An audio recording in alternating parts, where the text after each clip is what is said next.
Our neighborhood has always been typical white picket fence suburbia on the outside. Every generation of new young couples move in to replace the older people who have finally left after a lifetime of the same lawns, the same friendly faces. It's always been an idyllic setting in which to raise a family and turn old and gray. Everyone here knows each other, most have since they were kids, moving into their parents' home once their parents decided it was time to finish out their years somewhere else. I'm an oddball because I'm a transplant.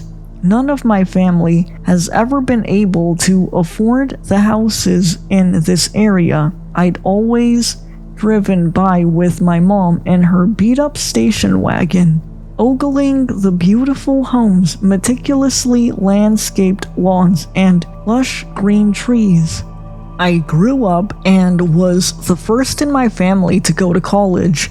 I didn't waste the opportunity afforded to me and got a nice cushy job, a kind and caring wife, and a couple of rambunctious kids. The little American dream that was my life was finally wrapped up in a tight little bow when, at the closing, I was handed the keys to my own slice of paradise.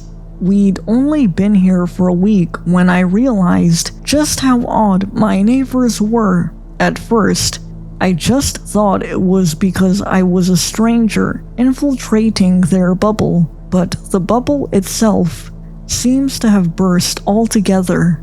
I noticed that when the neighbors waved to each other while doing their respective yard work, it was a little too forceful, an accompanying grimace painted across their faces that they tried to sell as a smile. The knocking at our door was just slightly too insistent, and the handshakes they gave to welcome us to the neighborhood were just a bit too firm. Their hair was just a tad too perfect. Their eyes were perpetually blank. I began to catch them unashamedly staring at my family and whenever we ventured out the front door, their neighborly facade seemingly beginning to crack. They were just staring with the same dead eyes I've begun to grow accustomed to, and each time I returned their gaze, I felt my muscles tense and had an overwhelming urge to put as much distance between them and myself as possible. That's when I began to hear things in the dead of night. There was a strange scratching from along our side, a gentle scraping of something sharp caressing the exterior of our home. It didn't last for long, just a few minutes at most. I peered out the window to see if I could spot the source of the noise, seeing instead a neighbor leering at me through their living room window. Their whole house illuminated against the oppressive blackness of the night.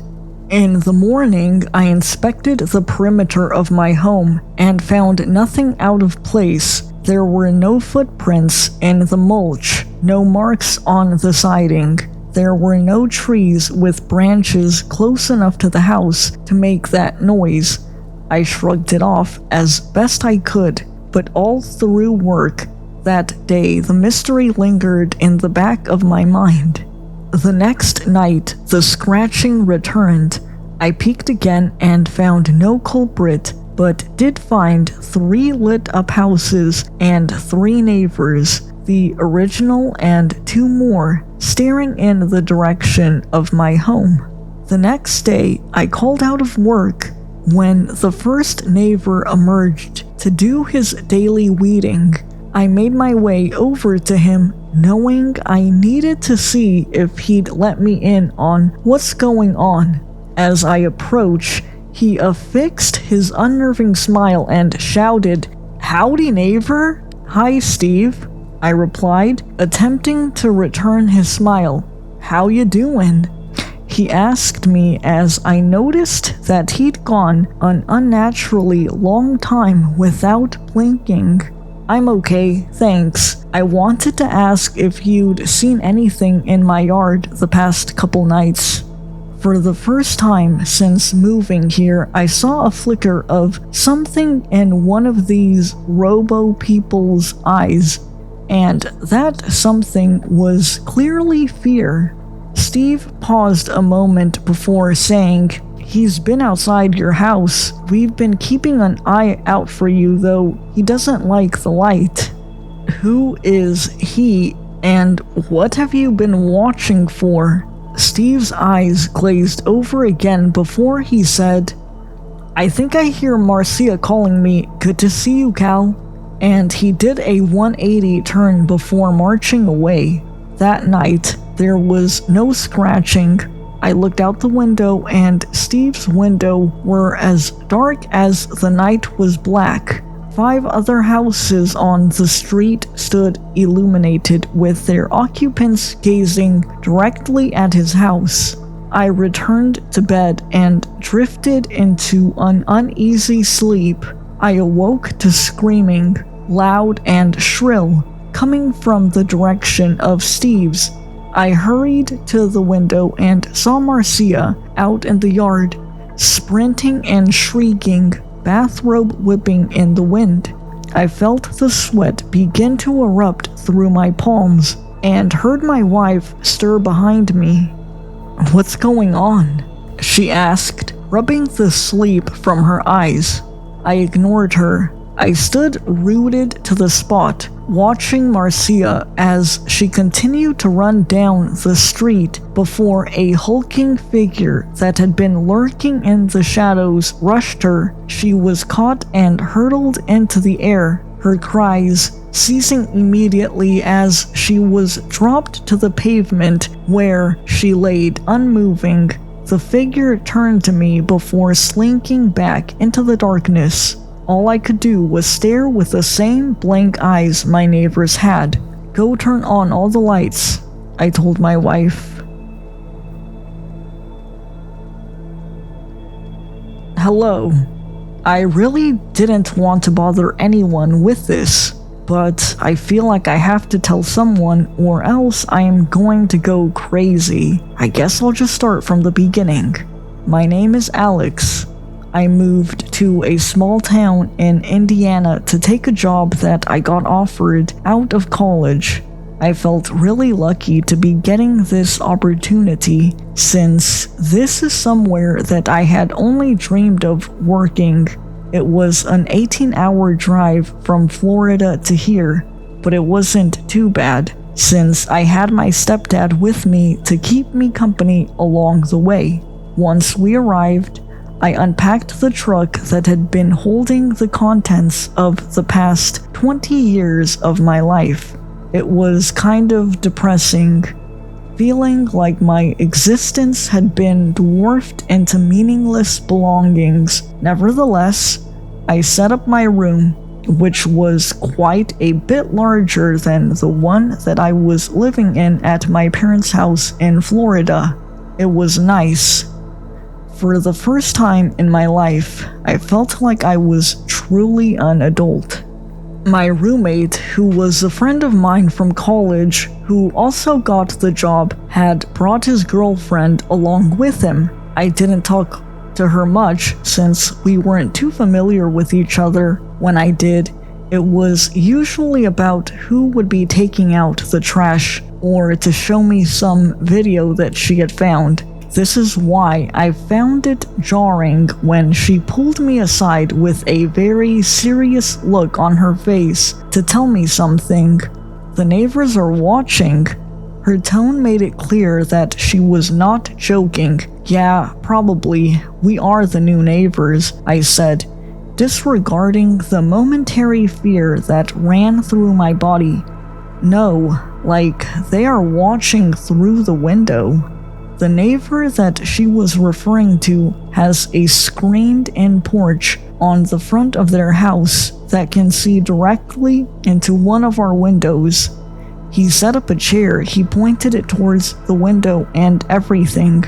Now, I must admit, I did find that odd, but when I went to look, he was gone. A few weeks went by without anything strange happening, causing me to disregard that encounter as her adjusting to the new living situation. Then Nettie showed up. Nettie was an older woman, probably mid-60s or early 70s, who decided to start helping out my roommate's girlfriend, who I will call Mira from this point on. Mira didn't have a car or a driver's license. She was working vigorously to get a job here in Indiana, but nothing was working out since she had no mode of transportation. Nettie offered to drive Mira to interviews and to help with her transport in general. I began to hear about Nettie daily to the point where it was almost creepy. She began buying food, clothing, and some other necessities for Mira. Mira would tell me about this and how she found it a bit odd, but when we brought it up to her boyfriend, he said, "That's just how people are in the Midwest." Mira and I still found it weird and decided to do some digging. It turned out that Nettie had a daughter who had been killed. We tried our best to find out the cause of death, but to no avail. Things began to make a little more sense. Nettie was clearly looking for someone to fill the void left by her daughter's death. Things calmed down for a while after this realization, allowing us to think that maybe she was just a nice old lady with no ulterior motives. Then she sent Mira a present. It was a pair of snowsuits and shoes, along with a set of diapers for both of her children. Now, this may seem pretty normal and like it shouldn't need to be a concern, but Mira had just put all of these exact items in her Walmart shopping cart online a day ago. I mean exact, down to the brand and color of every single item. Mira was scared and I was pretty anxious about it too. There is no way that this woman could have known about any of it. We made sure to shut the curtains on all of the windows and lock all of the doors from that point on. When we told her boyfriend what had happened, he gave the same sort of response. She is just an old religious lady from the Midwest. I'm sure it's fine.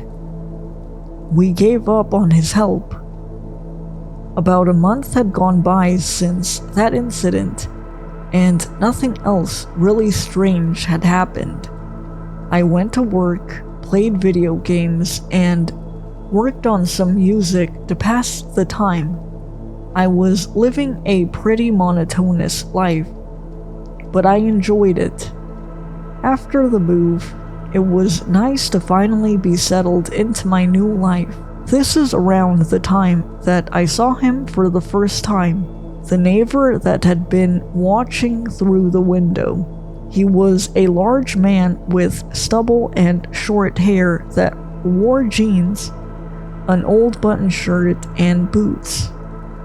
I saw him standing outside as I pulled into my driveway. I gave him the obligatory neighbor wave to no response other than a dead-eyed stare. I had mostly forgotten about the original incident with him, so I just figured that he was grumpy about my loud car. I began to see him more often, never receiving my wave back. One day, I decided that it might be good to go actually introduce myself. I consider myself to be fairly well-spoken and polite, so I thought that maybe I could win him over and stop getting stared at every time that I returned home. I pulled into my driveway, the same as always, and exited my car. He was standing on the steps that were right outside of his back door, smoking a cigarette. I began to walk over, and it seemed like he barely noticed my presence. Then, like a robot, he snapped me into his gaze and smiled. It was like he was seeing me for the first time. His new presence sent a chill down my spine and caused my words to get caught in my throat. "Have you seen the lake?" These are the first words that I heard out of his mouth since moving there. "Yeah, I like it." I couldn't help but trip over my words in response to the randomness of the question. They always like the lake. I felt like I was having a fever dream. She did too, you know. The only thing I could think to say to escape this conversation was, "I'm sorry, I have to go." I had to keep myself from bursting into a sprint to get back into my house, and the garage door felt like it took a year to open. I closed and locked the door and called for my roommates. "What the hell are you screaming about?" I told them about the interaction that had just taken place, and they both laughed. I could tell that they thought that I was lying. I felt betrayed, especially by Mira, since she was the one that had experienced the other strange things that had happened since we moved there. I stared out my window at the lake that night. It was almost as if I thought that it was going to pull me in if I let it out of my sight. Eventually, I gave up my post and collapsed into my bed. There was no way that today had happened. Why would he say any of that to me? It didn't make sense. She did too, you know? Who was she? And why would he think that I would know? He was aware that I had just moved there after all. In the following weeks, I avoided him at all costs. I would not risk another interaction like that last one. Work, sleep, weekend over and over. I enjoyed my job though, so it was alright. Work, sleep, weekend, work, sleep. I nearly fell out of my bed. I sat up so fast. It was 2 a.m. What could my roommate possibly want right now that was worth scaring me half to death? It was Mira. She drowned Alex. What? Who drowned? I asked, still coming out of a delirious sleep state. Nettie's daughter, she drowned in the lake out front of the house several years ago. My heart sank and I could feel heat on my back from the direction of the window that faced the lake. Mira left me alone after I couldn't manage to respond, and I stood stupidly in my door. I couldn't bear to turn around. I slowly crawled into my bed and debated who I could possibly tell that wouldn't call me crazy. I reached for my laptop and began typing. Now I am here. I haven't always lived in an apartment, but I have to confess, it seemed like a positive change at first. Each new neighbor brought their own story, their own quirks. Most were easy to deal with and respected the rules. Gradually, I managed to establish that typical cordial friendship with most of them, borrowing and lending a cup of sugar when needed. In this pleasant scenario, we welcomed a new neighbor, Mr. Andrews, on the 5th floor. I live on the 6th, directly above him, so I decided to be kind and welcome him. I descended the stairs and knocked on the wooden door displaying a golden 53. The door opened gently, revealing an elderly man wearing a shirt and a wool vest with a warm smile on his face. He seemed genuinely happy to see me. "Hello, you must be my new upstairs neighbor, right? I heard your footsteps on the stairs," he said, extending his hand in greeting. "I'm Mr. Andrews. Nice to meet you." "Yes, that's me. My name is James," I replied, shaking his hand. "I just wanted to welcome you to the building. If you need anything, just let me know." Mr. Andrews thanked me with a nod and an even wider smile. "Thank you very much, James. Please feel free to visit me anytime." That initial interaction only reinforced my first impression of him. The new neighbor seemed like a lovely person, and as soon as I left, other neighbors came to greet him, and apparently they welcomed him warmly. However, things got a little strange when the sun set. It was, I don't know, around 10 p.m. I was fluffing my pillow, getting ready to lie down, when I started to hear a soft melody in the air. At first, I thought it was just background music from a radio or a party, but the sound was more alive, like it was being played on an instrument. Curious, I went to the window and looked down, trying to locate the source of the melody. The lights in Mr. Andrews' apartment were on, casting onto the sidewalk.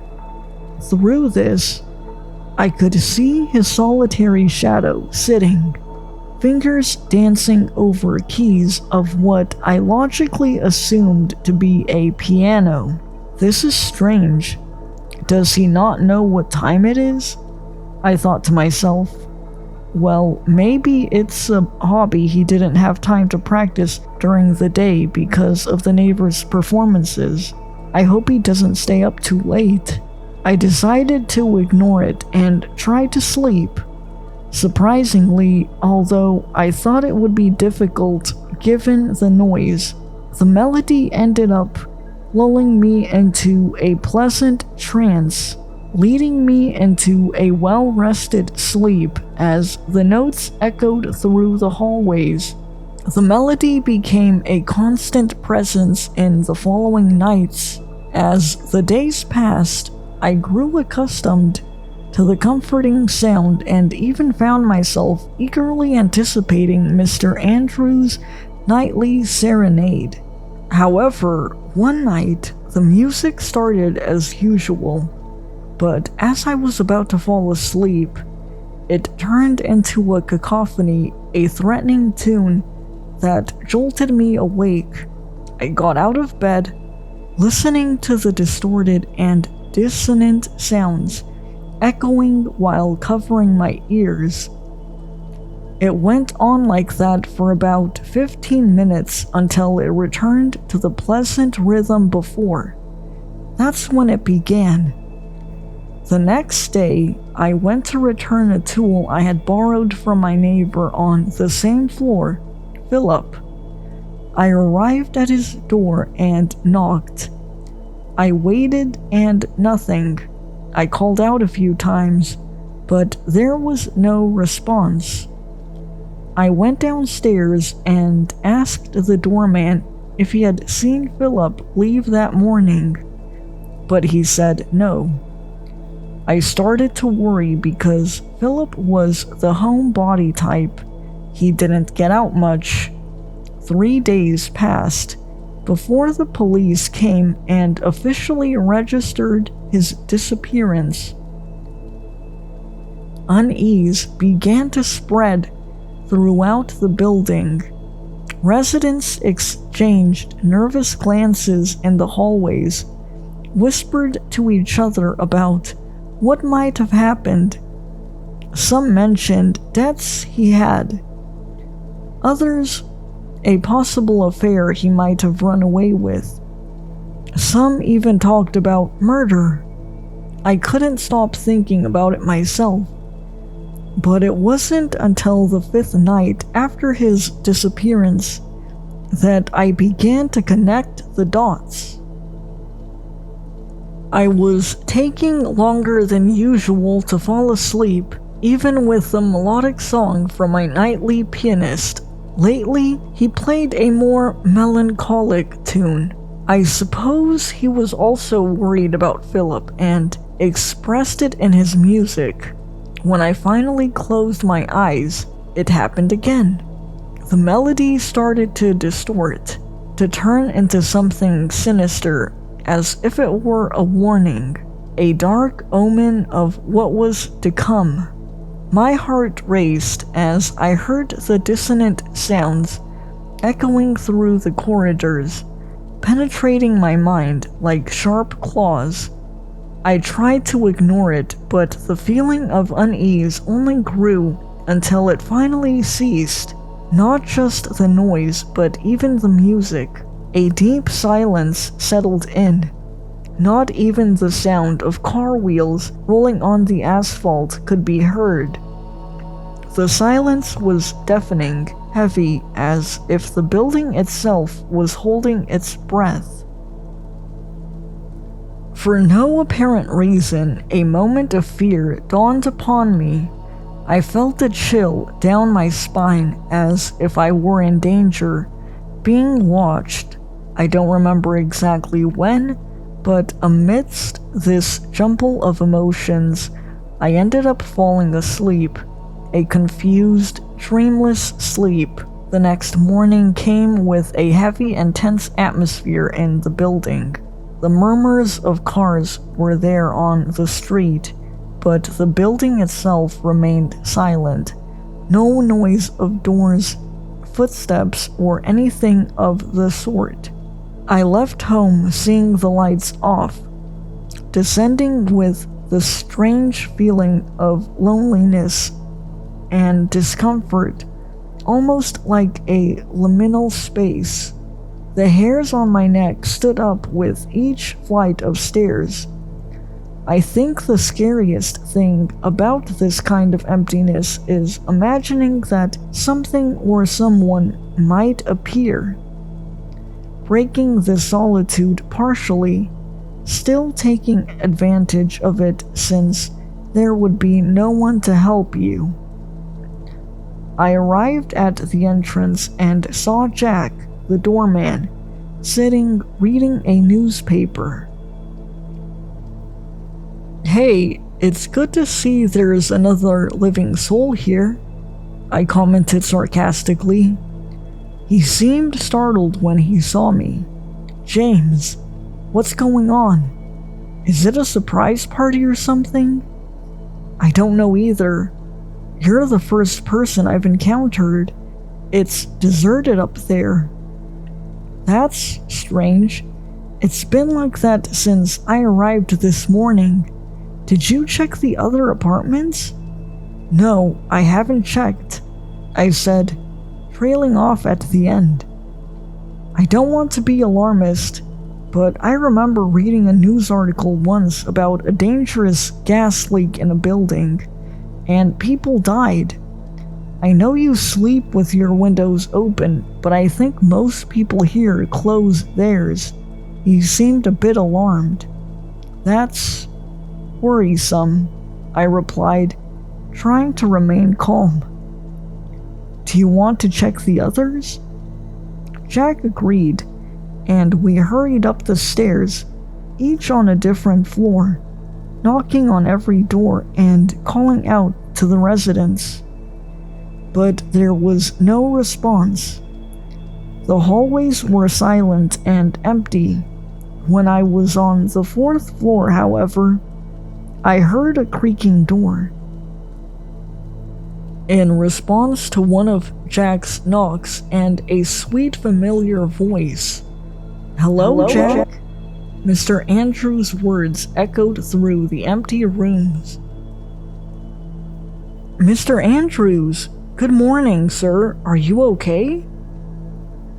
"Yes, everything's fine, thank you," Mr. Andrews replied in his usual friendly voice. "And how are you?" Jack seemed relieved to hear the voice of the new neighbor. "I'm fine, sir. I'm just worried about the disappearance of the other residents. Have you seen anyone strange or heard anything unusual during the night? Any strange smell or anything like that? Maybe a gas leak?" I haven't familiarized myself with the system here yet. Could you help me check?" "Of course, let's go." I heard the door close and a sense of foreboding washed over me. I began to quietly ascend the stairs, and as I stepped onto the floor, I heard a melody starting to play.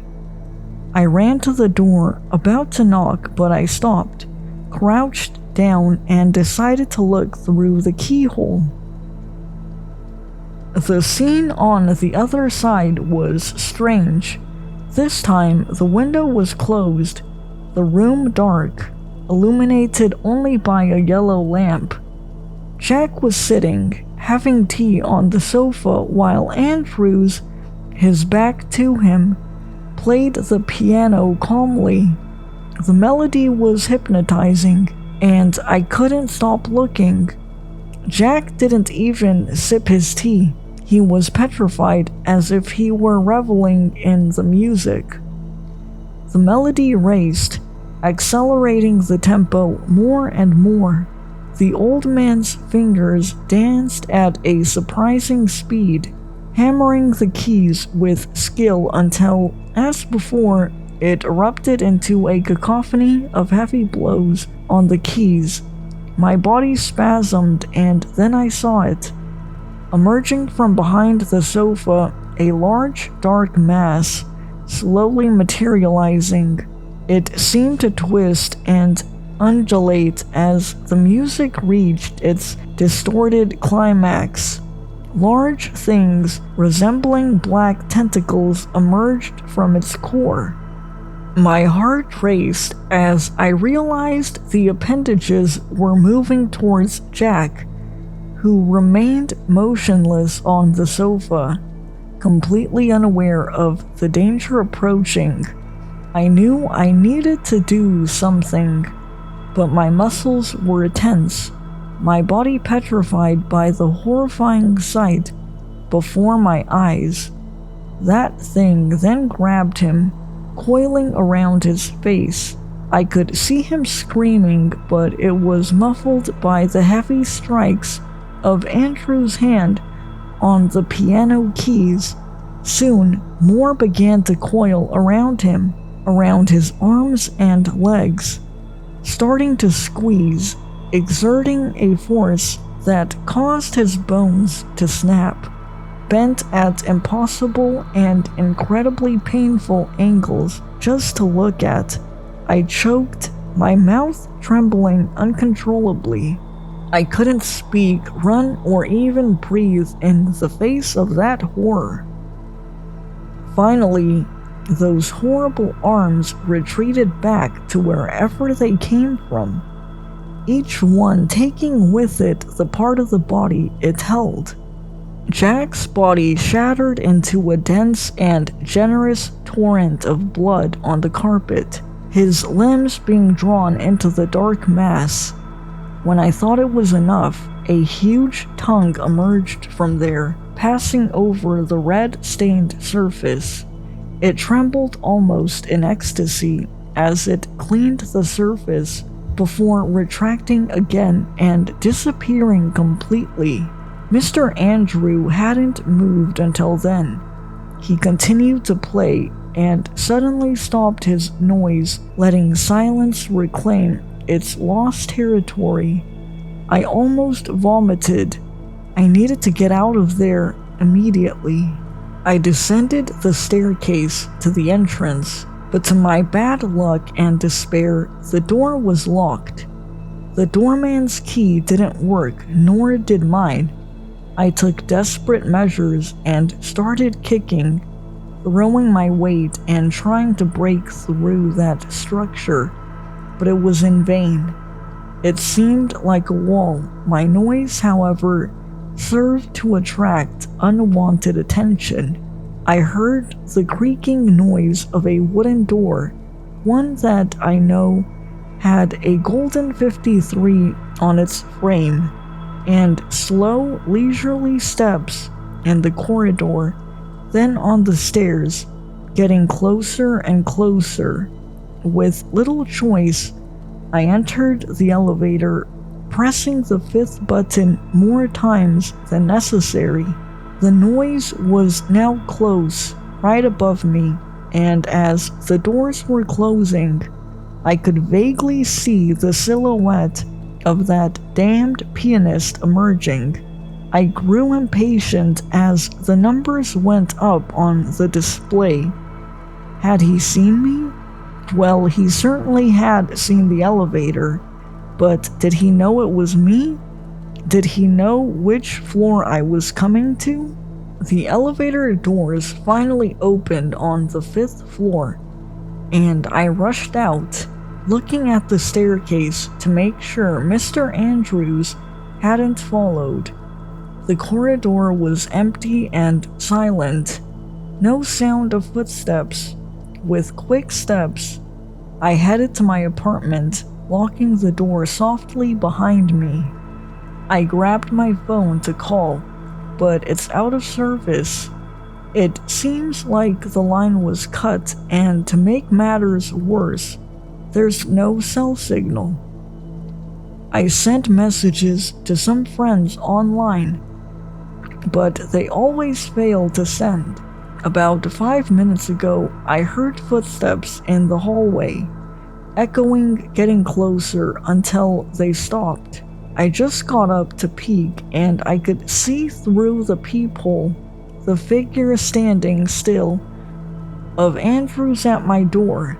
He has a violin in his hands this time and seems ready to play something. I hope I can send this post.